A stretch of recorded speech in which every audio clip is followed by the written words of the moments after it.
The world can be a cruel and indifferent place, and no story exemplifies this more than the heartbreaking case of Sarah Mitchell. A young woman with dreams of becoming a writer, Sarah's life was tragically cut short in 2012 in the quiet town of Fairhaven, Pennsylvania.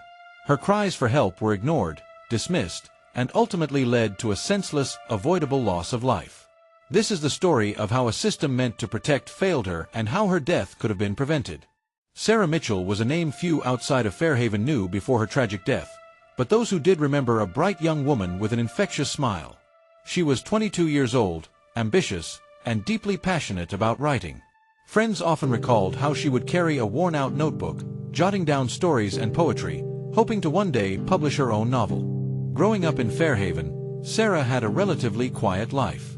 She was raised by her single mother, Denise Mitchell, who worked long hours as a nurse to provide for her only child.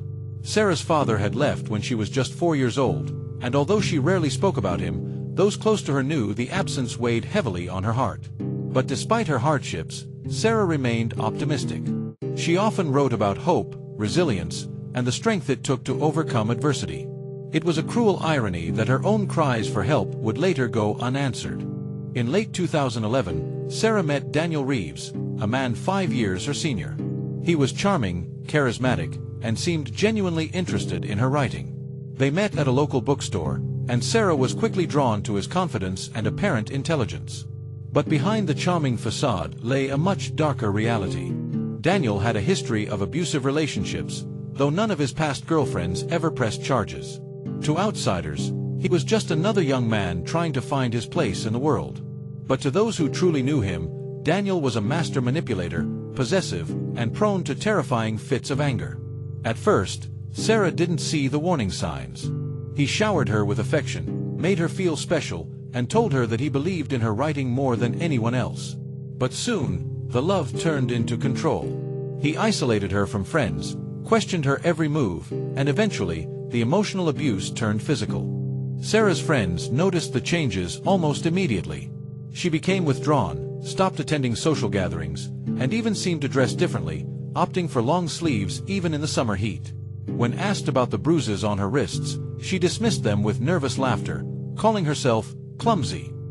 But the most alarming sign came in the form of whispered conversations and desperate texts.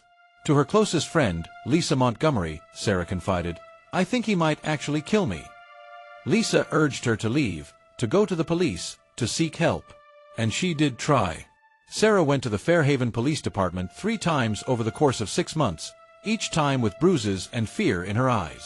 But Daniel had never left clear evidence, and without proof, the authorities dismissed her complaints as relationship drama. One officer even told her, "If it gets worse, come back."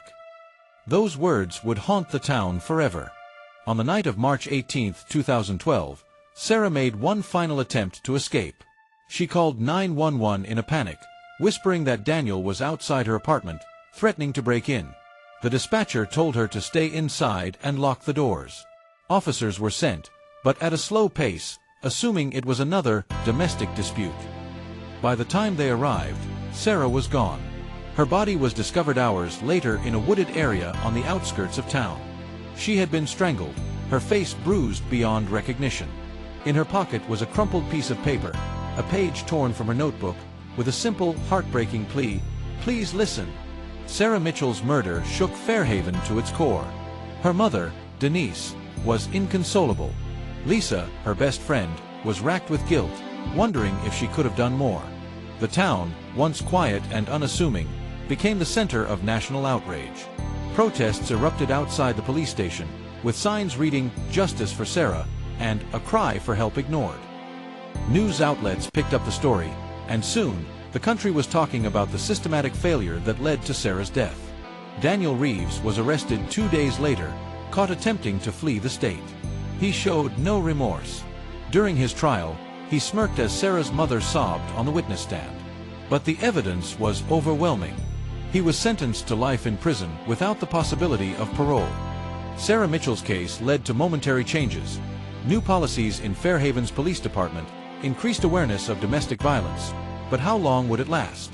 How many more Sarahs would be ignored before real change took place? Denise Mitchell turned her grief into advocacy, establishing the Sarah Mitchell Foundation, dedicated to helping women escape abusive relationships before it was too late. But every year, on the anniversary of Sarah's death, she still stands at her daughter's grave, whispering, "I'm sorry they didn't listen." Sarah Mitchell was more than a statistic. She was a daughter, a friend, a dreamer. And while the world remembers her now, the true tragedy is that she wasn't heard when it mattered most. Her story is a reminder that cries for help should never be ignored, because sometimes they are the only warning before it's too late.